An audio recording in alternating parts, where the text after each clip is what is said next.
were some of your takeaways from playing with Jimmy for the first time? A great target. Um, put the ball in his area, he'd go up and get it. But just, what he brings to the floor on both sides of the ball. Getting fouled, get to the free throw line, which allows us to set our defense. Having that kind of that force that can score the ball in the paint. Very strong, but more importantly than all those things, he's brought just a belief that we can win. And I think that's bigger than anything. You feel like being a good target is an overlooked skill in this league? It's very overlooked because it limits. If you don't have a good target, it limits a passer tremendously. And so it's very overlooked. But he's one of the best.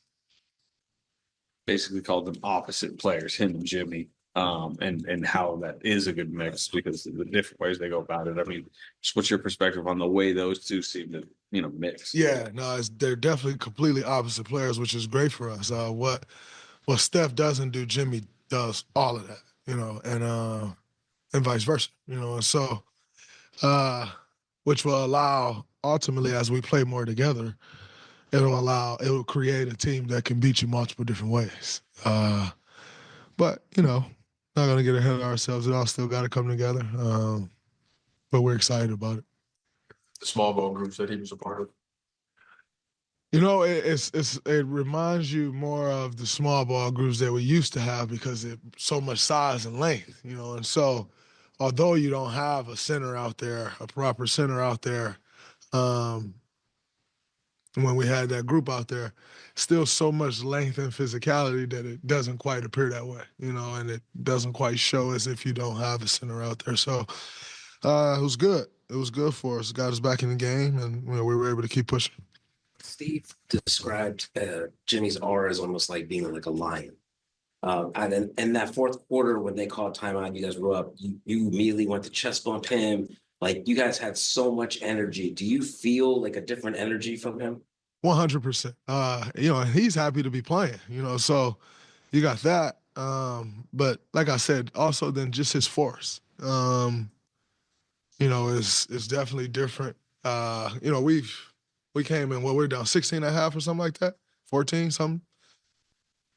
Yeah, and at no point, though, was it ever like, body language dropping or anything like that. And that's kind of what you've seen this year. We get down, it's kind of like snake-bitten mentality. And it was total opposite, which is why we came back no problem. You guys have championship swagger, you and Steph and Steve, obviously, but, did you feel a little more swagger tonight? 1,000,000%.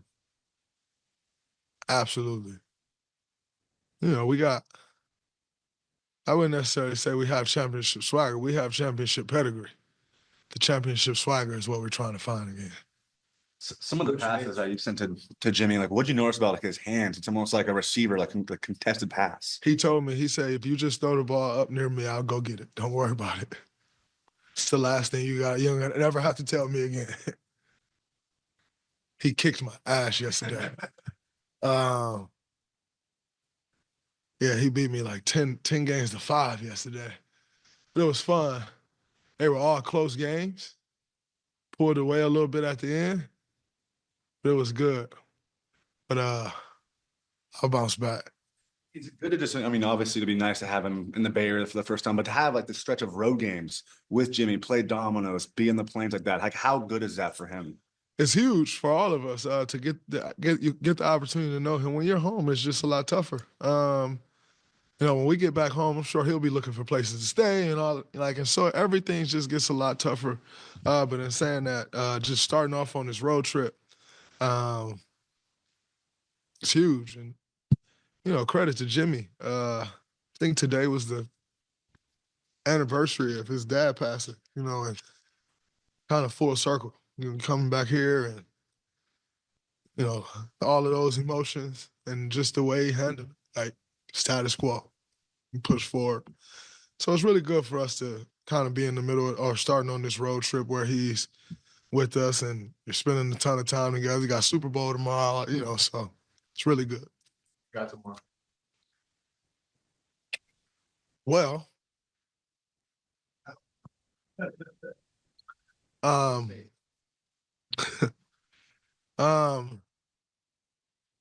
hard to bet against Patrick Mahomes, but I am. I got the Eagles. Raymond sent out the stat that that's Steph Curry's 41st career 20-point quarter. So you've obviously seen that movie before, but I'm curious when a quarter. He just passed me by one? That was my fault. Oh. No, but when a quarter like that has happened, I'm curious as a teammate that's seen that movie so many times. Do you ever take it for granted, or you just revel in its greatness? I don't quite revel in his praises. I try to do what I can to make sure we keep getting them good looks. You know, so if that's catching the ball with an open shot and the guy's thinking you're going to take the shot, I'm not taking the shot. He needs the shot. So go pin away. And you go pin away, he'll get the three. You know, and so for me, that's just kind of where my mindset goes, like just to try to find different ways to get him the ball so he can continue on the tear that he's on. Because when he does, there's not much a defense can do.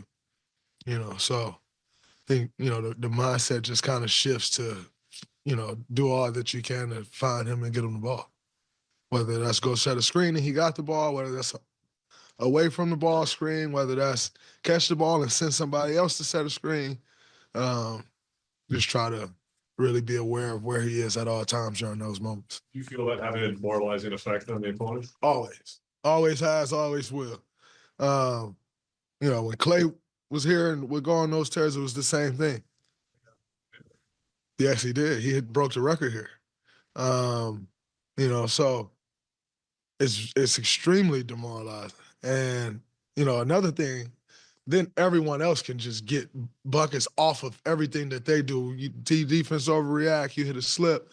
And so it's definitely demoralizing. It's also, like, he's taking shots that in a normal world for a normal person, like, you living with those shots. Kind of the wrong guy. But it's definitely demoralizing. It's also cost him and Klay a lot of records. Like, I think when Klay broke the record here, he played 3 quarters?